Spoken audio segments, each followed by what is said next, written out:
wow, really have this misperception. Most people believe that influence means you turn it on. You really focus, you put on your A game right before the big gig or the high stakes conversation, however our listeners might define that. And to me, it's not that. To me, it really is having this consistency of a personal brand that you're proud of, that truly communicates influence every day of the week. That it doesn't matter if you're on a podcast, it doesn't matter if you're in the corporate hallways having a conversation that is extremely impromptu. Influence really is the consistency. That Monday to Monday, people perceive you as trustworthy, confident. People want to follow your lead.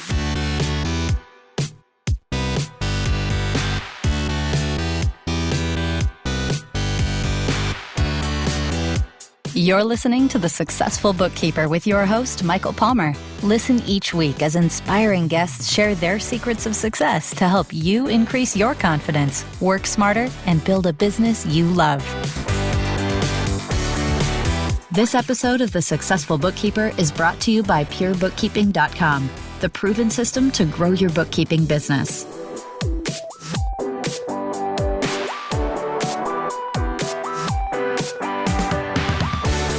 Welcome back to the Successful Bookkeeper Podcast. I am your host, Michael Palmer, and today's show is going to be a fun one. Our guest runs Stacey Hanke Inc., which is a company that exists to equip leaders within organizations to communicate with confidence, presence, and authenticity day in and day out. She is also the author of Influence Redefined, Be the Leader You Were Meant to Be, Monday to Monday. Stacey Hanke, welcome to the podcast. That was well done. Thanks, Michael. It's my honor. I appreciate it. Hey, it is our honor, and thank you so much for agreeing to be on the show. And I know that our listeners are going to get a lot out of it today. But before we get into it, please tell us a little bit about yourself and how you ended up being Stacey Hanke of today. That's like always a loaded question, right? It is. I feel sorry for you. No, I want to ask, how much time do you have? Really, we just turned 16 years. The business turned 16 years in August. And our main focus is really helping individuals, mostly leaders. So we tend to play in that spot of directors to the CEO, helping them become more aware of how much influence they have rather than what they believe to be true. And I fell into it, Michael. I wanted to be in radio. I wanted to be a TV broadcaster coming right out of college. Obviously, that did not work because we're talking today. So my steps before the 16-year run with the business started, I was always in corporate world. I did a lot of training for some big corporations, Target being one of them. And what I found was no matter what I would train, and I was the go-to for everything from customer service to time management, leadership skills, broad topic there, yes. What I've realized that no matter how smart someone would be with any of those topics, if they weren't able to communicate it in a way that whoever they were trying to influence could understand them, act upon their message, it didn't matter how smart they were. And that's really where I started to get really intrigued with body language, get intrigued with why do some people have this ability to connect and engage when others don't?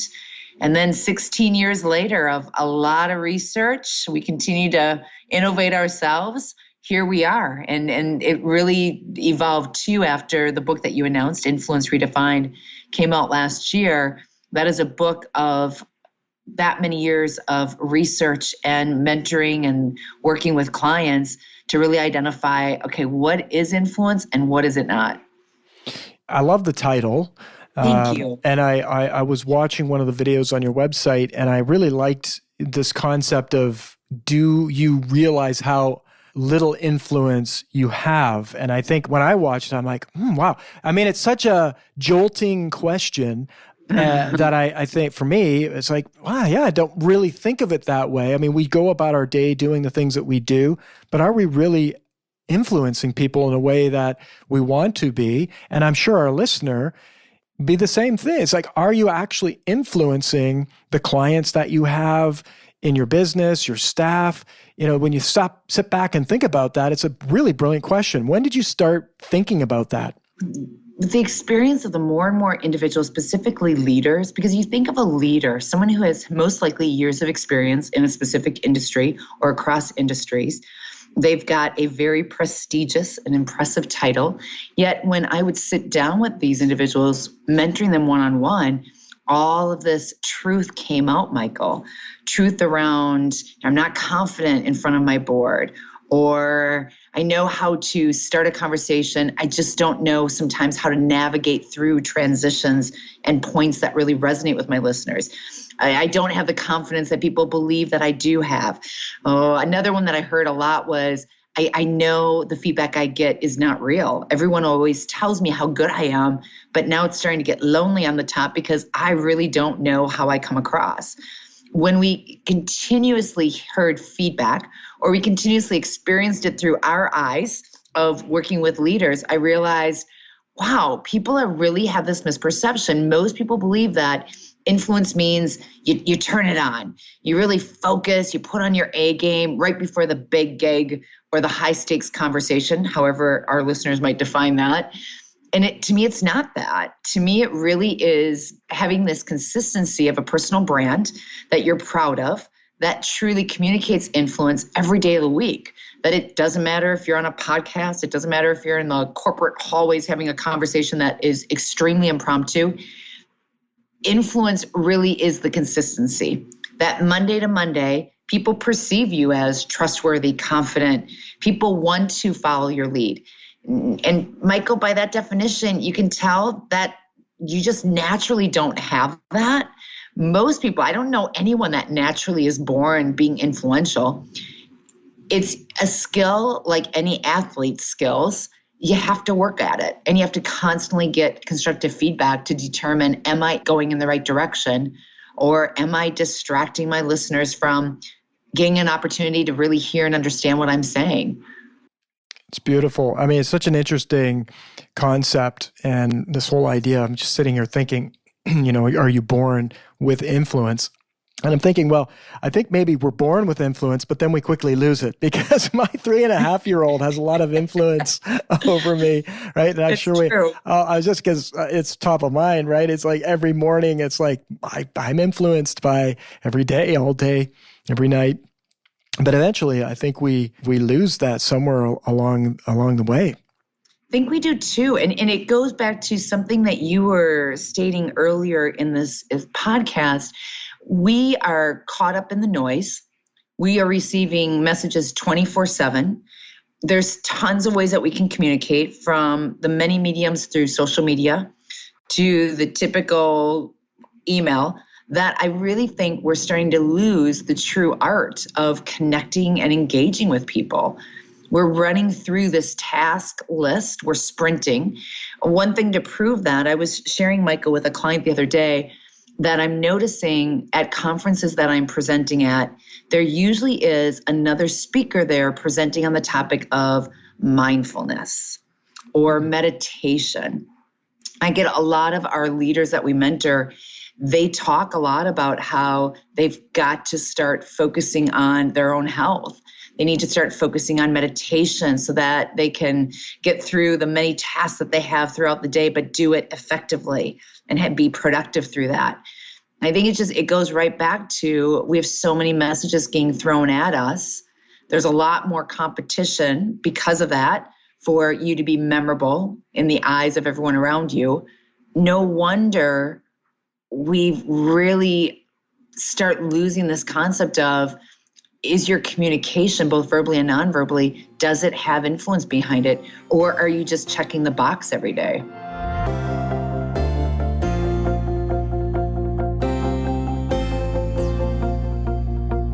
Yeah, you're absolutely right. I mean, if someone isn't present with themselves, it's going to be impossible to be present with others. Foundational type stuff, and exciting that it's becoming more and more talked about and embraced within mainstream corporate as well, small businesses, right? Our listeners here on this show, I think that there's a couple of challenges that they face when it comes to communication, is that they're working with people often virtually, and if they do get an opportunity to be face to face or be around them, it's a limited amount of time typically. So we're in this noisy world, and then stack on top of that the old saying, out of sight, out of mind. So how do we maintain influence when maybe we're not being seen, or there's not opportunities to always be in front of somebody to influence them? I think that's where you have to be creative. Think about the email that you send to someone. Do you sound like every other message that person receives? I think we have to, especially through email, we call them value adds. If you're going to reach out to someone and you want to influence them to either respond to your email, to return a phone call, to act on a project or a task, you have to throw some type of value add out there. So we focus heavily the value adds that we give through our emails. Number two, it's about not wasting people's time. It's about really being short and to that point, whether it's leaving that text message, but I'm not saying short and doesn't make sense. I mean, short message with brevity and clarity. Or leaving that voicemail message, if anyone still does that, or leaving that email message, getting to the point. When we can't see the individual, we have to be creative through the value add, and we have to make sure we don't waste their time, because suddenly you create the reputation that, well, every time I receive an email from Michael, there's really no point behind it. Suddenly, I just stop opening it. And that's what I mean by there's so much noise, so many messages that get sent our way in a day. What are you going to do that's going to allow you to stay out from the noise? And sometimes it might just be something that you're sending through that value add that is a strong reputation of your brand and what you believe in and what your values are. As long as that listener sees the value is for them as well. That's excellent. Creativity. Do you find, like with your clients, because being creative takes time, it's one of those things, and we live in this fast-paced world, how do people stop to actually spend that time and do what's necessary in order to have that creative idea to make sure that they're communicating in a way that's influential? I think it goes back to focus. I don't think it's a matter of creativity. It's about being focused in the moment, that you're not just responding to an email to respond to it. And we're all guilty of it, me as well. But it's really taking a minute, 2 minutes to think through, what is this person really asking? Or depending on the type of email you're creating, what do I really want from them? And how am I going to influence them to do it? I don't see it as the creativity that takes the time. It's put the focus, be conscious that it's not a task of just sending off a message, responding to messages, checking the box, but it truly is focusing outward. It's focusing on what is important for this person to receive from me via email. What can I do to grab their attention? Well, that's great. I mean, it's right? It's like, what do we want to accomplish? How do we accomplish it in the most effective way to get the outcomes for both ourselves and exactly. The opposite, And so, yeah, that is, I mean, it's like where we go about our day all the time. I think of myself, it's like, what is my focus here? What's my outcome that I'm looking for? Yeah. I mean, that would be an improvement right there.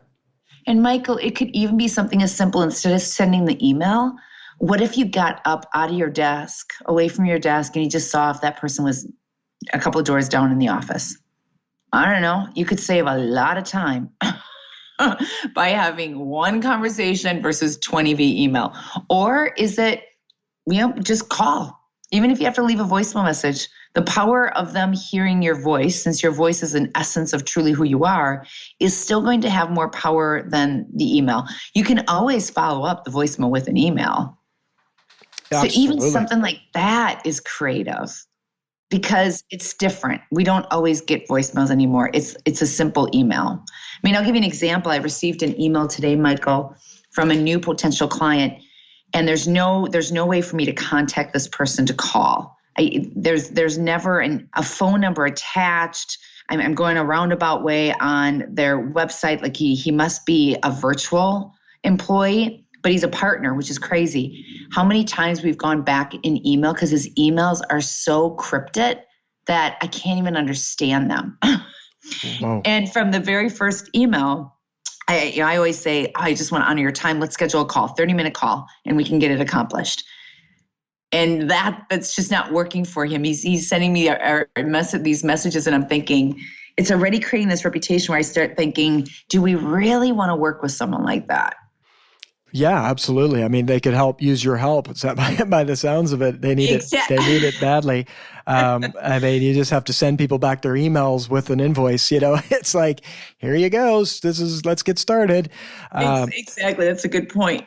It is interesting in that it's one of the things that I've noticed with a lot of people's emails is that very same issue. It's like there's no signature line, doesn't have like a phone number or even an email. I mean, people get that, oh, well, I've sent the email, so they think that I'll already have the email or I can just respond. But like thinking about our users, who's going to be the recipient of that, for me, it's like, I got to click in, I got to figure out how to cut and paste it versus just grabbing it right from the email or the telephone number right from the signature line. So there's something happening where people are going, either they don't know the technology's there to be able to enable that, or they've turned it on. I remember back in the day, when I say back in the day, I mean like just 10 years ago, 15 years ago, like the email signature was almost a thing. It was like, people write them, you'd have to send it out to a graphic designer to, I got them to build but they seem to have disappeared. What's up with that?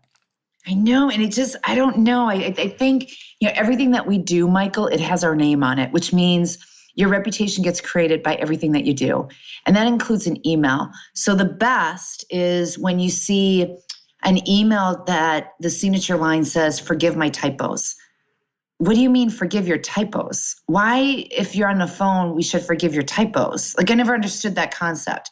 And the same thing with the signature, by just your name. And it's not even the full name sometimes. It'll just be the name. There'll be nothing else there. You got to keep in mind that what you're always sending out there, every time you send it, it's building the reputation, whether that's in a positive way or a negative way. Yeah. And that's what I mean, where we started with this whole idea of focus, Michael. It's something as simple as that. Because if your contact information, there's no way to find you in that email, you've now lost the opportunity to have any type of influence. That they're not going to waste the time to try to find it.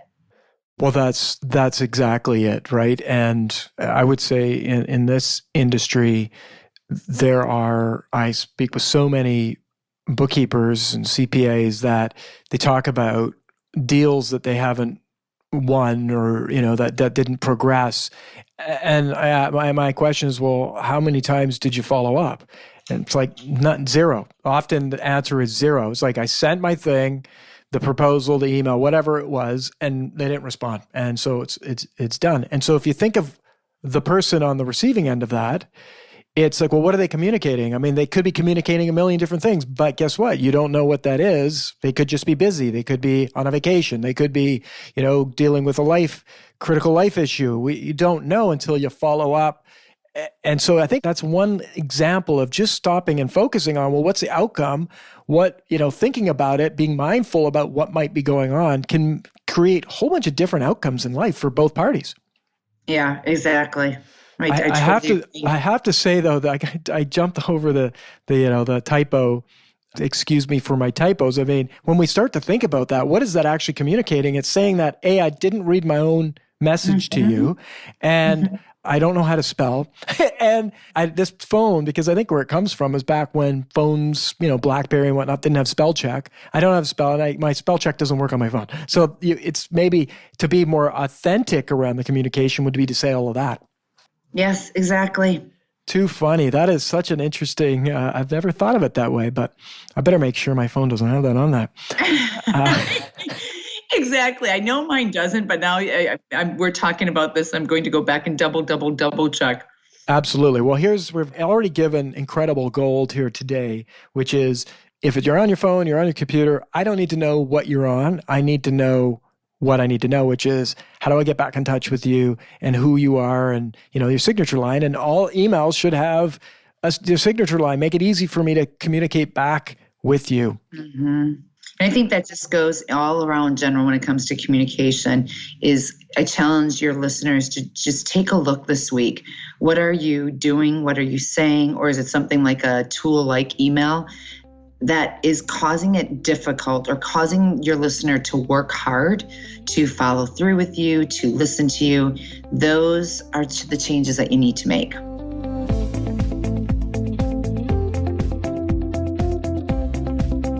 Beautiful. Now, Monday to Monday, tell us a little bit more about the philosophy of Monday to Monday.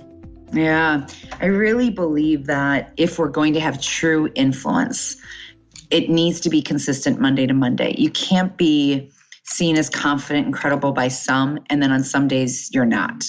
So for example, it's two parts. It's making sure that the body language and the messaging, Michael, are consistent. That if you're saying whatever message it is, you need to look it and you need to sound like you truly mean what you're saying. And I can give you so many examples of, for example, taking too long to get to the point. That's not consistent. It's using a lot of filler words and ums and ahs and long sentences. It's the gestures, the facial expressions, what you're doing with your eyes. None of that's consistent with your message. Influence cannot occur. The second part is where I started. The whole idea of Monday to Monday is how you behave on a Monday morning in that board meeting really needs to be consistent with how you managed your team call later that day. I think we have all seen it. We've heard it, where you'll see someone up on a stage. This is the easiest example. You see someone presenting on a stage and you can tell they practiced and they are polished. Yet the minute they get off the stage and you catch them in the hallway later, it feels like you're talking to someone that's not the same person you just saw a few minutes ago. This is valuable. How do people actually, because I would say most people do not act this way and aren't practicing Monday to Monday, but how do you get them to get there? I mean, it's like there's where we are today. I mean, I could probably look back and listen to my podcast episodes, and I always hear me rambling on about something or using an or ah. And so with the people that you work with, what's that journey look like to change it? The only way I know how is through video and audio playbacks. I really, truly believe, Michael, that if you're going to make a change, first you have to increase your awareness of how does everyone around you experience you. Without seeing through their eyes and through their ears, there's no way. There's a very strong probability if we're not taking that step. We believe our level of influence is based on how we feel rather than on fact. Because the camera doesn't lie, because the camera is always on, it really is the eyes and ears of anyone else around you. Once you see for yourself and you're hearing what it sounds like, you'll start to make the change. Without that component, I don't know how to prove it. Now, that's a big step because the majority of people aren't willing to do it. And there's the excuses of, I don't like watching myself on a playback. And my point there is, well, don't you rather want to know on what everyone is saying behind your back? Yeah, that's a good point. And it's such an interesting angle. I mean, it's not foreign to me. I mean, I can think back to early age, hearing myself on a tape recorder and not wanting to listen to it. And it's just now thinking about that right now. I mean, today's, like listening to myself flub up is not enjoyable. And I don't know what it stems from because like my voice sounds probably just like your voice. Your voice through my ears sounds the same as my voice through your ears, right? Maybe, likely. But why is it that it creates aversion for so many people? Because it's the truth. And when we're in a conversation, we truly, most of us, if we're not doing this constant video and audio playback, we really hear ourselves, we see ourselves differently than what reality states. Well, suddenly when you observe yourself through everyone else's eyes and ears, it looks different. It sounds different. Now, that doesn't mean you don't like it. You might actually like it better once you see it on the playback. Now, that's the power of the playback again, another reason for doing or taking that action. But we don't like the truth all the time. And a lot of times we see ourselves in a different light, in a different perspective when we watch the playback. And if it's something that we don't like, that's where we go into that shell of, well, I'd rather not watch it. So instead, I rather just walk around life guessing what people are saying. Yeah. Head in the sand type of philosophy. That's right. Now, Exactly. I would imagine that this becomes more impactful when you have someone like yourself who's understands what's a pro and what's a con of the behavior, and then get coaching and mentoring around modifying the behavior.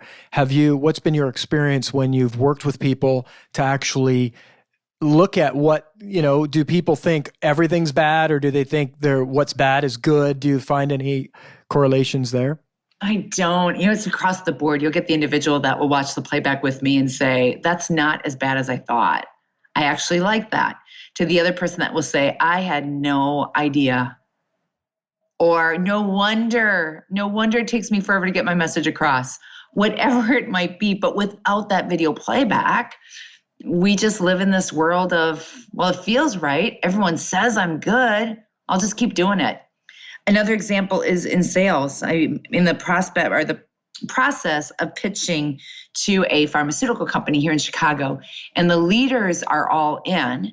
They're struggling with how do we position it with the sales team, because it's a senior sales team. They've been around the block for a while, and their mentality, Michael, is, well, we've got strong products. Our numbers are right on target. We're right on goal again this year. Why do I need development? And to me, that's the group that needs development. And it's more convincing someone like that, a leader who's been around the block a while, who has had success, that having influence Monday to Monday is a constant learning. It's not something that you suddenly just accomplish. So with what you're proposing, our listeners run small, medium-sized businesses. Many operate by themselves. But yet communication is still a critical and important piece of their businesses. And this can be a really big leverage point for their businesses. But yet they're not running Fortune 500 companies either. So it's like you got to measure where you make your investments. Mm-hmm. What if they, listening right now, wanted to start doing this to get a better impact? Would it be reading your book? Would it be starting to record themselves on some calls? What would be some actions they could take that could start to open up the improvement in this area? Gosh, I think that, all of the above. Reading the book is going to give them a lot of recommendations on how they can practice on their own and develop. It literally is a step-by-step proven fact and research of what we have found has worked to help individuals increase their awareness and grow their influence. Number two, there's also steps in the book that talk about how do you do this video recording, audio recording, how do you even get your arms around that? So yes, to the video and audio recording. I always tell anyone that I interact with, if there's one step you take on at least a weekly, at least a monthly basis is audio and record yourself, you'll make changes. Without that, I don't know how you can enhance how you're coming across. Because you can ask for feedback, until though you see it, it's hard to even take the feedback, whether it's very positive feedback or constructive feedback, meaning feedback that requires your development is in great need. You've got to almost see it for yourself to believe it.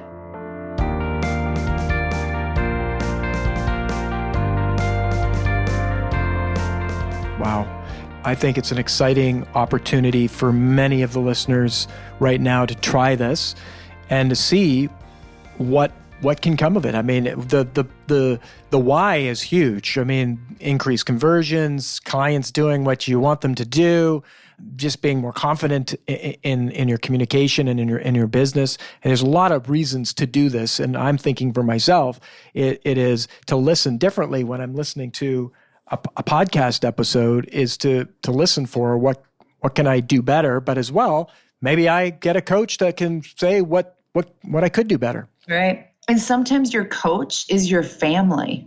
Sometimes your coach is your friends, because they know your natural self. And they also usually have no filter. Another easy way for your listeners on this podcast to record, do it on your phones.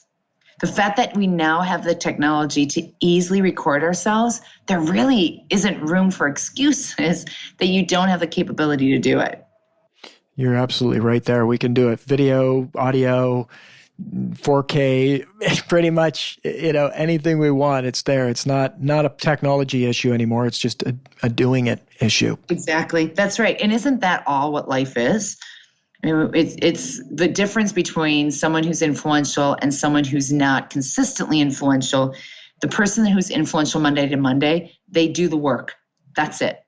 They're right. Disciplined and they do the work. That's safe to say about anything, though, in life. Isn't it? Now, when you've seen this happen, when you've seen the people, you've worked with tens of thousands of people, helping them do this type of work. What have been some of the transformations you've seen? Oh, the level of awareness is huge, that they start realizing what's maybe taking up too much time in their meetings. How can they shorten that time frame? It might be someone who's in sales, which we all are in sales, correct?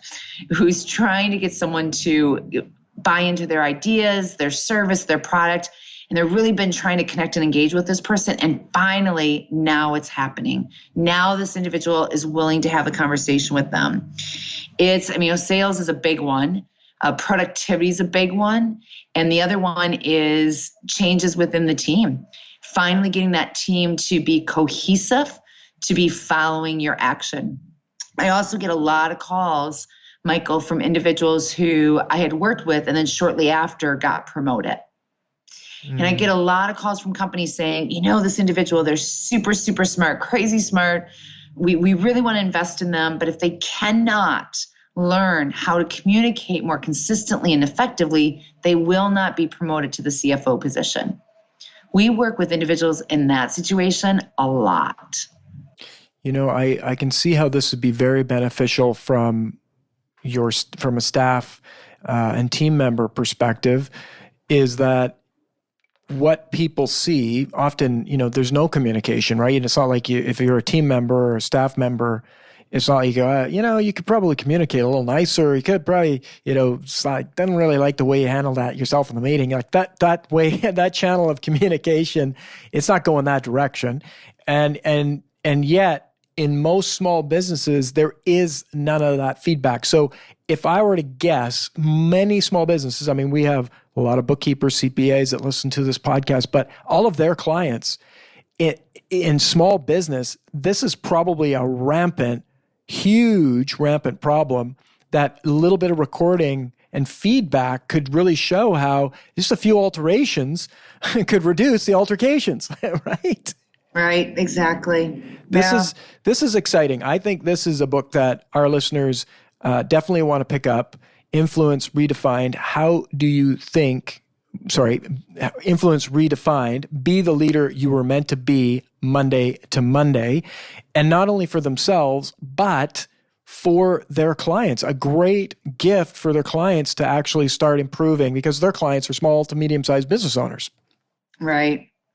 And when you think about it, no matter what company you are owning, no matter how long you've been in your industry, what industry that it is, everyone communicates, both personally and professionally, that the book is really designed for anyone. There's a lot of examples in the book, Michael, of our work with leadership. There's definitely, though, crossover to what we do in our personal lives, because I think, as a parent, a mother, father, husband, wife, significant other, whatever our role is, best friend in our personal life, we owe it to those people to be able to communicate effectively as well. Don't we? Absolutely. Be better at that, and business will come naturally. That's true. This has been just fantastic. Stacey, if people wanted to learn more about you and get access to some of the resources you've mentioned, what's the best way for them to do that? Thank you, Michael. It's right on our website, which is Stacey with an EY, HANKEINC.com. Beautiful. And of course, the book, I'm sure you can find it there, but are there other places? Is it on Amazon and those sorts of things? Yes. Yeah, it's on Amazon and our website. Excellent. Well, on behalf of our listeners, I want to thank you for your generosity of giving us your time and your wisdom to help our listeners be better at what they do. Thank you so much, Michael. It was an honor. Good luck to you. Thank you. And with that, we wrap another episode of the Successful Bookkeeper podcast. To learn more about today's fabulous guest and to get access to all sorts of valuable free business building resources, you can go to thesuccessfulbookkeeper.com. Until next time, goodbye.